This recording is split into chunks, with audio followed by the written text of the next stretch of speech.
Chapter number 8 मध्यकाल में झारखंड।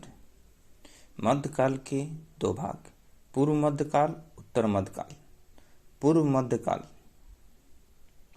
के बारे में कुछ जानते हैं। हर्षवर्धन की मृत्यु और दिल्ली सल्तनत की स्थापना के बीच की अवधि को पूर्व मध्यकाल कहा जाता है।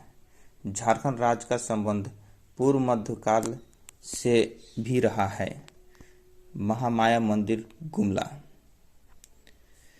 हापा मुनि गांव में स्थित महामाया मंदिर इस बात का प्रमाण है कि झारखंड राज्य का संबंध पूर्व मध्यकाल से रहा है। महामाया मंदिर का निर्माण नागवंशी शासक गजघंट राय ने 908 ईस्वी में कराया था। सियानाथ देव के द्वारा इसमें विष्णु की प्रतिमा स्थापित की गई थी। इस मंदिर का प्रथम पुरोहित द्विज हरिनाथ नामक मराठा ब्राह्मण था। यह गजघंट राय का धार्मिक गुरु था। टांगीनाथ का मंदिर। यह मंदिर गुमला में अवस्थित है। इस मंदिर का निर्माण भी इसी काल में हुआ था। तीसरा, छिन्नमस्तिका शक्तिपीठ। रजरप्पा रामगढ़ का अष्टभुजी छिन्नमस्तिका शक्तिपीठ की भी पूर्व मध्यकाल की पुष्टि करता है। छिन्नमस्तिका बौद्ध ब्रजयोगिनी का ही हिंदू प्रतिरूप है। इटखोरी चतरा। झारखंड के इटखोरी चतरा से पाल शासक महेंद्र पाल के शिलालेख में मिले हैं। पाल काल में ही इटखोरी में मां भद्रकाली की मूर्ति का निर्माण किया गया था। अब उत्तर मध्यकाल। बख्तियार खिलजी। 1206 ईस्वी 13वीं शताब्दी में बख्तियार खिलजी ने झारखंड होकर बंगाल के सेन वंशी शासक लक्ष्मण सेन की राजधानी नादिया पर आक्रमण किया था।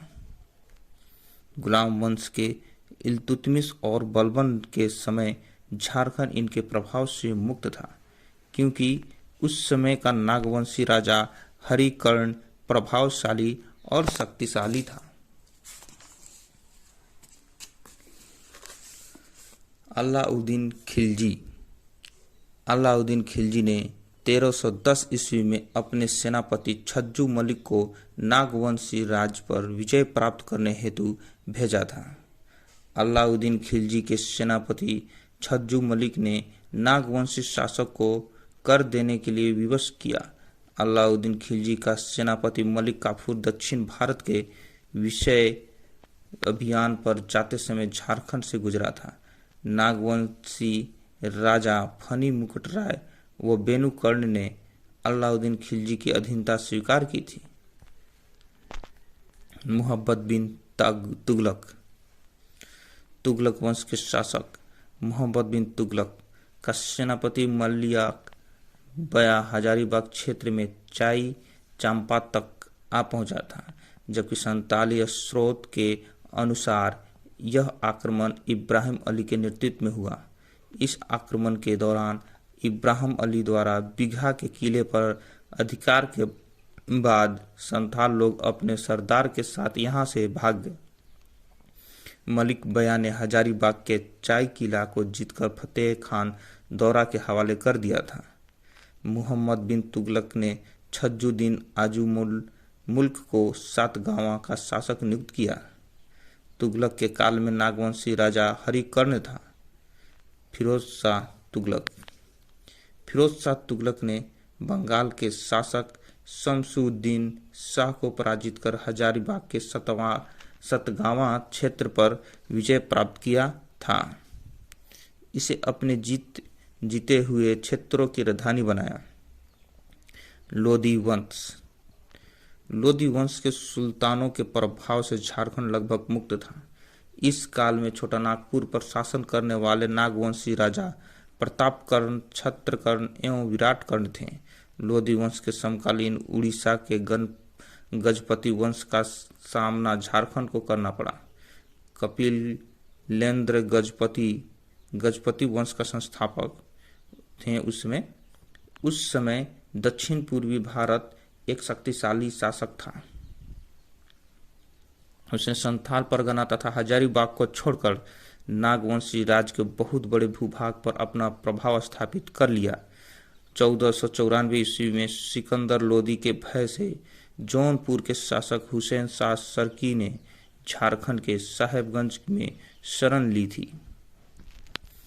आदिल शाह द्वितीय खान देश का शक्तिशाली शासक आदिल खान द्वितीय ने अपने सैन्य दल को झारखंड में भेजा था, अतः उसे झारखंडी सुल्तान के नाम से भी जाना जाता है। शेर शाह ने मुगलों के विरुद्ध संघर्ष के अपने विभिन्न अभियानों में झारखंड क्षेत्र का प्रयोग किया था। 1534 से 37 ईस्वी के अपने बंगाल अभियान के दौरान शेर शाह झारखंड से होकर गुजरा था। इस अभियान के दौरान शेर शाह के पुत्र जलाल खान ने तेलियागढ़ी राजमहल क्षेत्र की नाकाबंदी की थी। शेर शाह बंगाल अभियान के बाद मुगलों को चकमा देकर राजमहल झारखंड के रास्ते होकर रोहतासगढ़ पहुंचा था। 1538 ईस्वी में रोहतासगढ़ के किले पर अधिकार कर लिया। शेर शाह के शासनकाल में झारखंड में शाही सिक्कों का प्रचलन तेज हुआ। झारखंड में मुस्लिमों के प्रवेश का मार्ग प्रशस्त करने का श्रेय शेर शाह को जाता है। 1538 ईस्वी में शेर शाह के सेनापति खवास खां ने दरिया खां के साथ मिलकर चेरो महारथ चेरो को परास्त कर श्याम सुंदर नामक एक हाथी प्राप्त किया। 1539 ईस्वी में चौसा के युद्ध में शेर शाह ने मुगल शासक हुमायूं को पराजित कर रोहतास से वीरभूम तक अपने साम्राज्य का विस्तार किया। इसके बाद लगभग 35 वर्षों तक राजमहल क्षेत्र पर शेर शाह व उनके वंशजों का अधिकार रहा। हुमायूं मुगल अफगान संघर्ष 1530 से 40 ईस्वी के दौरान एक बार हुमायूं भुरकुंडा हजारीबाग तक पहुंच गया था। अकबर झारखंड के संदर्भ में अकबर के शासनकाल को दो भागों में विभक्त किया जा सकता है। शासनकाल का पूर्वोत्तर 1556 से 76 ईस्वी एवं शासनकाल का उत्तरार्ध 1576 से 1605 ईस्वी। अकबर ने अपने शासनकाल के पूर्वार्ध यानी कि 1556 से 76 ईस्वी में झारखंड क्षेत्र में सक्रिय अफगानों पर विजय प्राप्त किया था। उत्तरार्ध में क्षत्रिय राजवंशों पर शासन स्थापित किया। अकबर के शासनकाल का पूर्वार्ध अफगानों पर विजय। अकबर के विरुद्ध अभियान में अफगानों ने झारखंड के क्षेत्र का उपयोग किया। 1575 ईस्वी के टकरोई की लड़ाई के बाद जुनैद कुर्रानी ने बिहार जाने के क्रम में रामपुर वर्तमान रामगढ़ में रुका, जहां इसका पीछा करते हुए मुगलों की सेना भी आ गई। यहां जुनैद कुर्रानी व मुगलों की सेना के बीच हुए रामपुर की लड़ाई में मुगलों की जीत हुई। अकबर के शासनकाल का उत्तरार्ध क्षेत्रीय राजवंशों पर शासन। 1. छोटा नागपुर खास का नागवंश। अकबर नागवंशों की राजधानी कोकर खुखरा को अपने नियंत्रण में लेना चाहता था। इसका प्रमुख कारण दक्षिण भारत जाने हेतु या युद्ध में इस क्षेत्र का उपयोग, सामरिक कारण, साम्राज्य विस्तार, राजनीतिक कारण, इस क्षेत्र की आर्थिक वृद्धि, आर्थिक कारण आदि थे। अकबर ने 1585 ईस्वी में शहबाज खां को झारखंड पर विजय प्राप्त करने हेतु भेजा। इस युद्ध में नागवंशी शासक मधुकरण शाह की पराजय हुई तथा मधुकरण शाह ने वार्षिक मालगुजारी देना स्वीकार किया।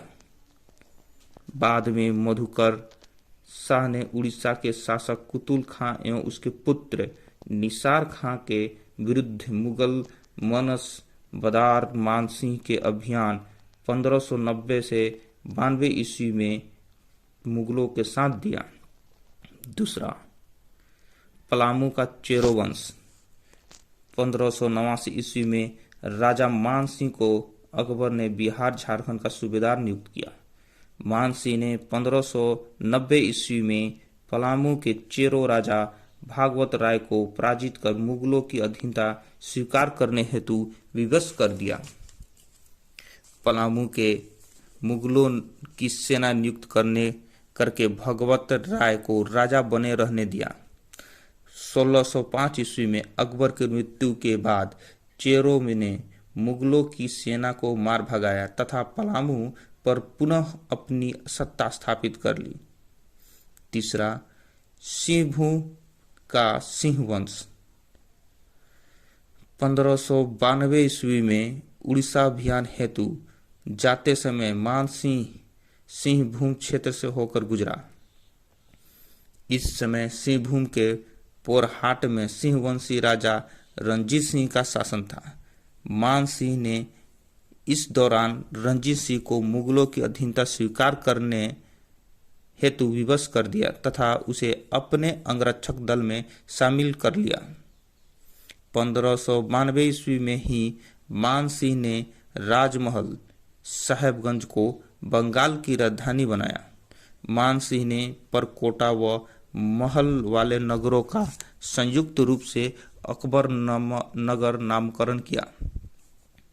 चौथा, मानभूम व हजारीबाग के राजवंश 1590 से 91 ईस्वी में मानसिंह मिदनापुर के अभियान पर जाते समय मानभूम से गुजरा। इस दौरान उसने परा तथा तेलकुप्पी के मंदिरों का जीर्णोद्धार करवाया। आईने अकबरी के अनुसार हजारीबाग के 6 और चंपा परगना बिहार सूबा में शामिल थे, जिसकी वार्षिक मालगुजारी 15,500 रुपये निर्धारित की गई। जहांगीर झारखंड के संदर्भ में जहांगीर के शासनकाल का संबंध छोटा नागपुर खास के नाग वंश, पलामू के चेरो वंश, विष्णुपुर व पंचेत पर आक्रमण तथा शाहजहां शहजादा खुर्रम के राजमहल आगमन से है। पहला, छोटा नागपुर खास का नागवंश। जहांगीर की आत्मकथा तुजक ए जहांगीरी में छोटा नागपुर क्षेत्र से सोने की प्राप्ति का उल्लेख मिलता है। अपनी आत्मकथा तुजक ए जहांगीरी में जहांगीर ने स्थानीय लोगों द्वारा शंख नदी से हीरे प्राप्त करने के तरीकों का वर्णन किया है। जहांगीर इस क्षेत्र की नदियों में मिलने वाले हीरों के कारण इन पर अधिकार करना चाहता था। जहांगीर के समय कोकर का शासक दुर्जन साल मधुकुरन शाह का उत्तराधिकारी था, जिसने मुगलों की अधीनता स्वीकार करने तथा मालगुजारी देने से मना कर दिया। जहांगीर ने 1612 ईस्वी में जफर खां को बिहार का नया सूबेदार नियुक्त किया तथा उसे कोकर क्षेत्र पर अधिकार करने का आदेश दिया, परंतु बिहार के कारण जफर खां की मृत्यु हो गई।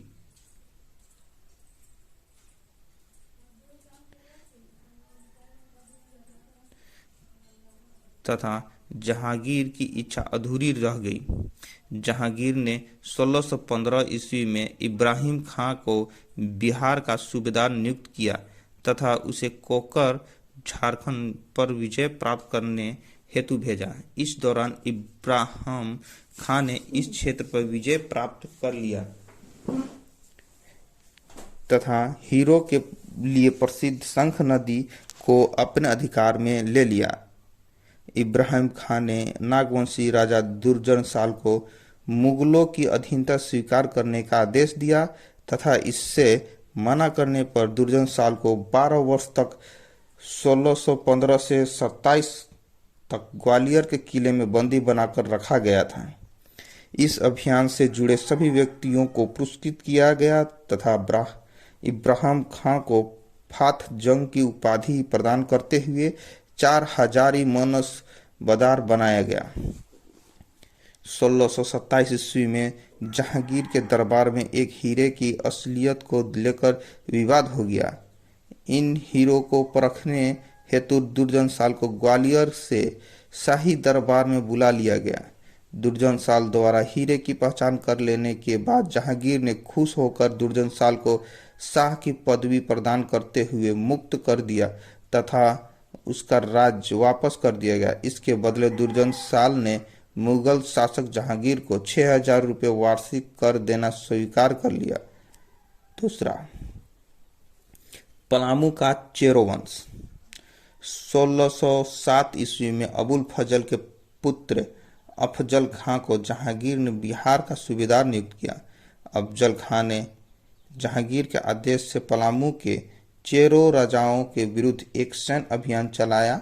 उसके आक्रमण के समय पलामू का चेरवंशी शासक अनंत राय था, परंतु आक्रमण के 2 सप्ताह के भीतर ही बीमारी से अफजल खां की मृत्यु हो गई थी तथा यह अभियान असफल हो गया।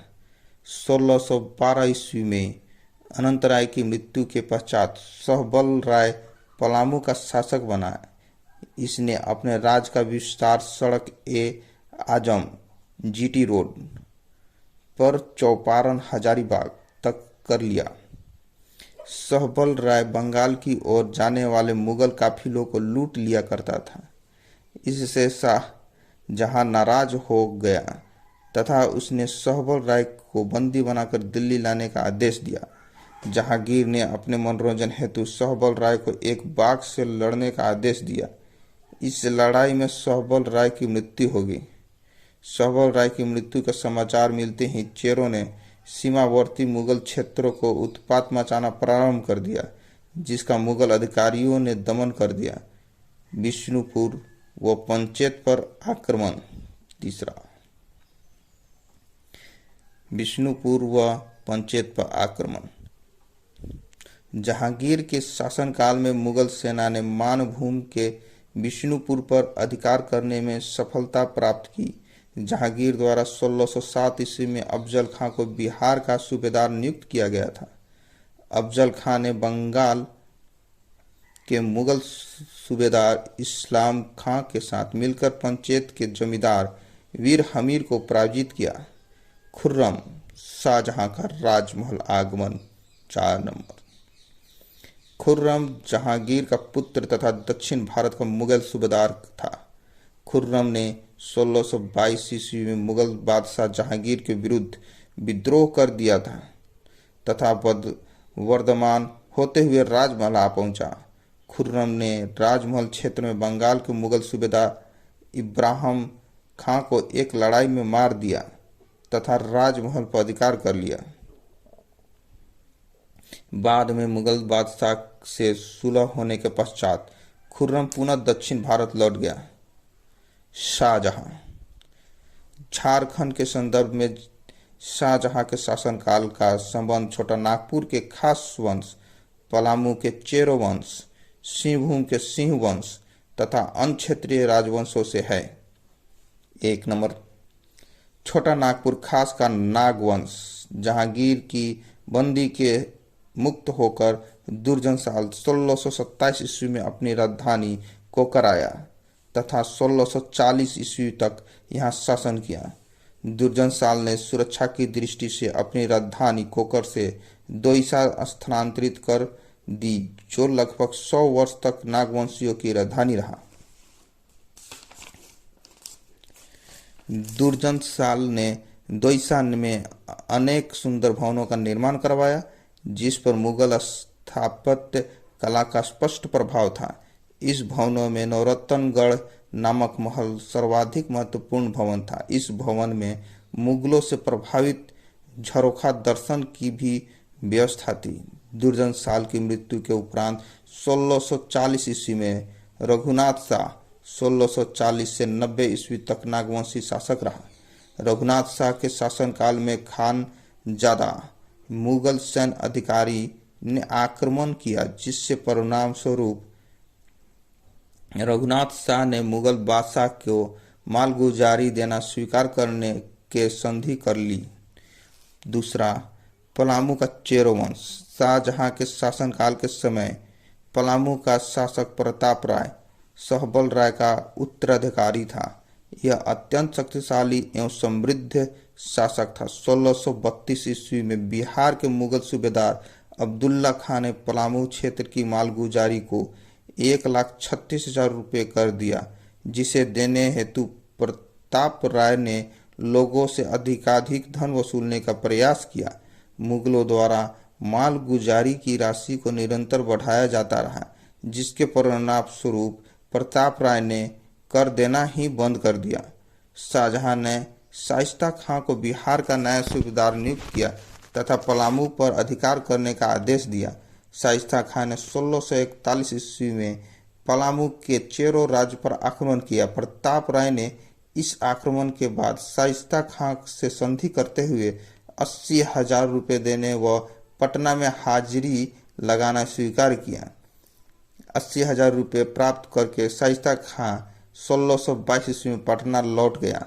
1642 में प्रताप राय ने मुगल शासक को वार्षिक मालगुजारी नहीं दिया। 1643 ईस्वी में शाहजहां ने इतिकाद खां को बिहार का सूबेदार नियुक्त किया तथा पलामू के शासक के विरुद्ध कार्रवाई करने का आदेश दिया। इतिकाद खां ने जबरदस्त खां को पलामू पर आक्रमण करने हेतु भेजा, परंतु मुगलों की सेना को पलामू की ओर आता देख प्रताप राय ने संधि करने हेतु प्रस्ताव भेजा। इस प्रस्ताव में प्रताप राय ने 1 लाख रुपये व एक हाथी देने के अतिरिक्त 7 पटना चलने की स्वीकृति प्रदान की। इतिकाद खां ने सिफारिश पर 1644 ईस्वी में शाहजहां ने प्रताप राय को 1000 मनसब प्रदान किया तथा पलामू को उसी के अधिकार में देते हुए 1 करोड़ रुपए की सालाना मालगुजारी तय कर दी। पलामू पर आक्रमण कर प्रताप राय को संधि हेतु विवश करने वाले जबरदस्त खां को 2000 मनसबदार नियुक्त किया गया। प्रताप राय की मृत्यु के बाद पलामू पर कुछ समय तक भूपाल राय तथा उसी के बाद मेदिनी राय का शासक रहा। पुराना पलामू किला का निर्माण प्रताप राय के शासनकाल में हुआ था। बाद में मेदिनी राय ने यहाँ पर नया किला का निर्माण कराया था। तीसरा, सिंहभूम का सिंह वंश। शाहजहां के समय सिंह वंशी शासक उड़ीसा के मुगल सूबेदार के माध्यम से मालगुजारी देते थे। चौथा, अन्य क्षेत्रीय राजवंश। शाहजहां के शासनकाल में पंचेत के राजा वीर नारायण सिंह ने मुगलों से पराजित होने के बाद अपनी राजधानी को परावर्तित कर दिया। 1639 ईस्वी में बंगाल की राजधानी राजमहल थी। यहाँ मुगलों का एक टकसाल भी था। औरंगजेब के शासनकाल में बंगाल की राजधानी को राजमहल से परिवर्तित करके ढाका कर दिया गया। शाह शुजा शाहजहां का पुत्र था। यह बंगाल और उड़ीसा का गवर्नर था। इसने भी राजमहल को अपनी राजधानी बनाया था। औरंगजेब। झारखंड के संदर्भ में औरंगजेब के शासनकाल का संबंध छोटा नागपुर के खास वंश, पलामू के चेरो वंश, सिंहभूम के सिंह वंश तथा अन्य क्षेत्रीय राजवंशों से है। 1 नंबर, छोटा नागपुर खास का नागवंश। नागवंशी शासक रघुनाथ शाह 1640 से 90 ईस्वी और राम शाह 1690 से 1775 ईस्वी औरंगजेब के समकालीन थे। औरंगजेब के शासनकाल के अधिकांश समय तक कोकरा का नागवंशी राजा रघुनाथ शाह था। रघुनाथ शाह का धर्मगुरु ब्रह्मचारी हरिनाथ था। रघुनाथ शाह अत्यंत धार्मिक प्रवृत्ति और दानी स्वभाव का था। रघुनाथ शाह के शासनकाल में लक्ष्मी नारायण तिवारी ने मदन मोहन मंदिर बोड़िया रांची का निर्माण कराया। रघुनाथ शाह के शासनकाल में हरि ब्रह्मचारी ने रांची की चुटिया नामक स्थान पर राम सीता मंदिर का निर्माण कराया। फ्रांसीसी यात्री टेबोर्नियर के अनुसार रघुनाथ शाह के राज्य पर केवल एक बार ही मुगल आक्रमण हुआ, जिससे रघुनाथ शाह को अधिक क्षति नहीं हुई। औरंगजेब के शासनकाल में ही पलामू के चेरो वंशी राजा मेदिनी राय ने रघुनाथ शाह की राजधानी दोईसा पर आक्रमण कर व्यापक लूटपाट किया। इस लूटपाट में मेदिनी राय को पत्थर का एक विशाल फाटक प्राप्त हुआ। मेदिनी राय ने पलामू के पुराने किले के समीप एक पहाड़ पर नया किला का निर्माण कराया तथा इसमें दोईसा से प्राप्त पत्थर का विशाल फाटक लगवाया। इस फाटक को नागपुर दरवाजा कहा जाता है। रघुनाथ शाह के बाद राम शाह नागवंशी का शासक बना, जिसका मुगल बादशाह औरंगजेब के साथ सौहार्दपूर्ण संबंध था। 1692 ईस्वी में राम शाह ने औरंगजेब को 9705 रुपये मालगुजारी के रूप में प्रदान किया। राम शाह के पलामू, रीवा एवं सिंहभूम राज्यों पर आक्रमण किया था। इसने रीवा व सिंहभूम के साथ वैवाहिक संबंध स्थापित किया था। राम शाह ने अपने पुत्र एनी शाह का विवाह रीवा नरेश की पुत्री से किया तथा अपनी 2 बहनों का विवाह सिंहभूम के राजा जगन्नाथ सिंह के साथ किया था। पलामू के चेरो वंश। 2 नंबर, औरंगजेब के शासन के प्रारंभिक काल में पलामू में चेरो राजा मेदिनी राय का शासन था। मेदिनी राय 1658 से 74 ईस्वी सर्वाधिक शक्तिशाली चेरो वंशी शासक था। मेदिनी राय ने मुगलों की अधीनता स्वीकार करने तथा उन्हें कर देने से मना कर दिया। इसके साथ ही वह सीमावर्ती मुगलों राज्यों पर आक्रमण कर लूटपाट भी करता था।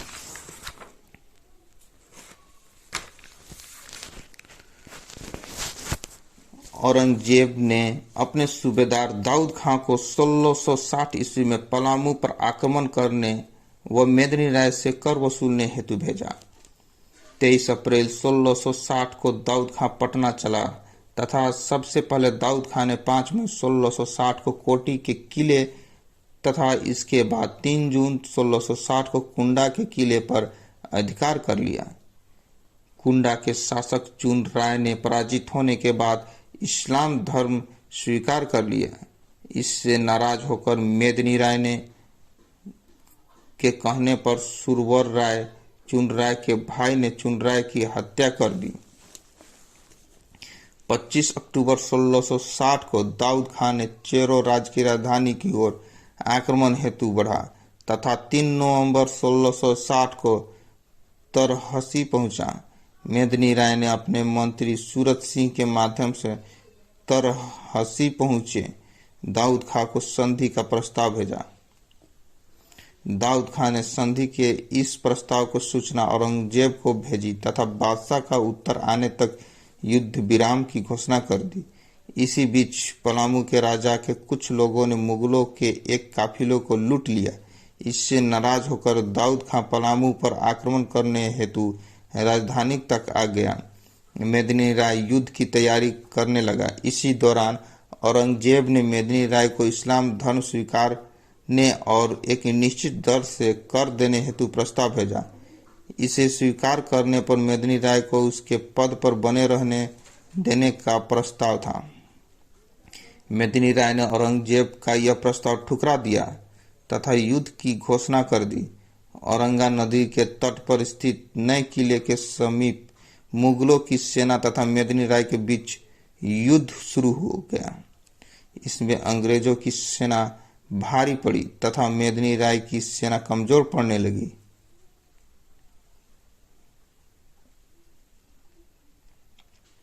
मेदिनी राय ने किले की कीमती सामान देकर महिला व बच्चों को जंगल में भेज दिया तथा स्वयं नए किले में ही रुक गया। मुगल सेना द्वारा नए किले का पर आक्रमण करने के बाद मेदिनी राय भी जंगल की ओर भाग गया। बाद में मेदिनी राय ने सरगुजा में शरण ली थी।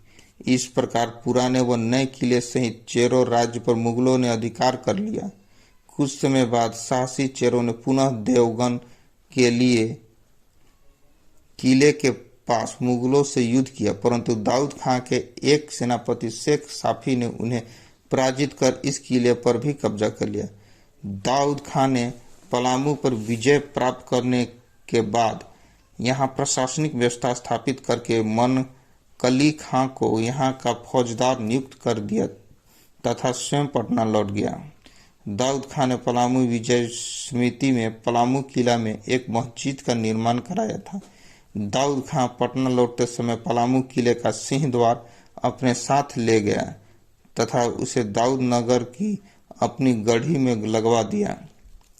इस अभियान की सफलता से खुश होकर मुगल बादशाह औरंगजेब ने दाऊद खां को पुरस्कार के रूप में 50,000 रुपये की मोतियों की माला दी तथा औरंगाबाद स्थित अमछा मनोस व गोह नामक स्थान उसके अधीन कर दिया। 22 अगस्त 1966 को पलामू को बिहार के सूबेदार के अधीन करते हुए मनकली खां को स्थानांतरित कर दिया गया। मनकली खां के जाने के बाद मेदिनी राय सरगुजा से पुनः पलामू लौट गया तथा अपने राज पर अधिकार कर लिया।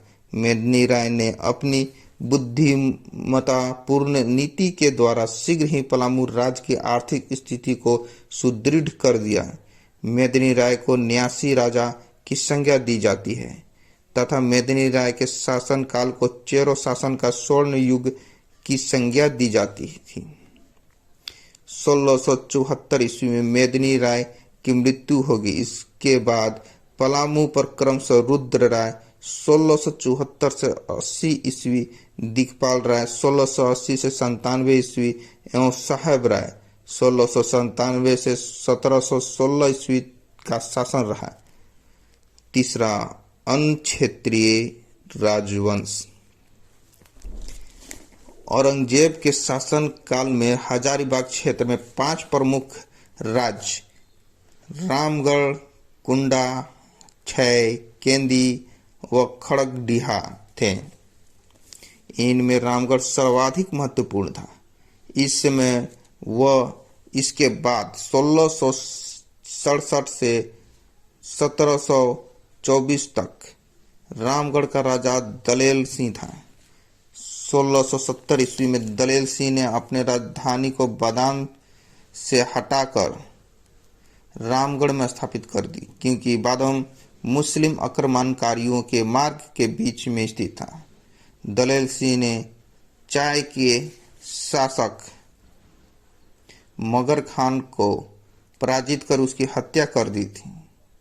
रामगढ़ राज्य के उत्तर पूर्वी भाग में खड़गडीहा अवस्थित था तथा यह हमेशा औरंगजेब के आक्रमण से बचा रहा।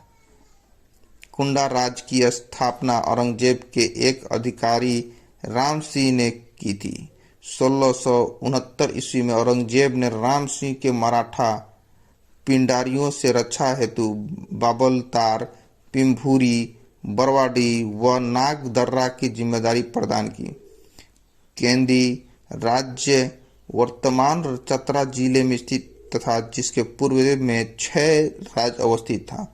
औरंगजेब द्वारा बंगाली की राजधानी राजमहल को से ढाका स्थानांतरित करने के बाद 1695 से 96 में मिदनापुर, बंगाल के शोभा सिंह व उड़ीसा के अफगान रहीम खान ने राजमहल क्षेत्र में लूटपाट की तथा इस पर कब्जा कर लिया। 1697 ईस्वी में जबरदस्त खान ने इसे पुनः मुक्त कराया। मराठा के आक्रमण के परिणाम स्वरूप झारखंड पर से मुगलों का प्रभाव समाप्त हो गया। झारखंड में धनबाद एकमात्र ऐसा क्षेत्र था जो मुस्लिम आक्रमणों से पूर्णतः बचा रहा था। अन्य तथ्य: पाल शासकों के काल में झारखंड में बौद्ध धर्म की वज्रयान शाखा का विस्तार हुआ। उड़ीसा के राजा नरसिंह देव द्वितीय ने 12वीं सदी में स्वयं को झारखंड का राजा घोषित कर दिया। गुलाम वंश के समय झारखंड की सीमा में मुस्लिम सेनाओं की छावनियां स्थापित की गई थी। इल्तुतमिश तथा बलबन के शासनकाल में झारखंड गुलाम वंश के प्रभाव से मुक्त रहा था। इल्तुतमिश तथा बलबन के समय झारखंड में शक्तिशाली नागवंशी राजा हरिकर्ण का शासन था। कोकर के नागवंशी शासकों मुगल कालीन ग्रंथों में जमींदार ए खां आलमा हीरे के खान का मालिक से संबोधित किया गया।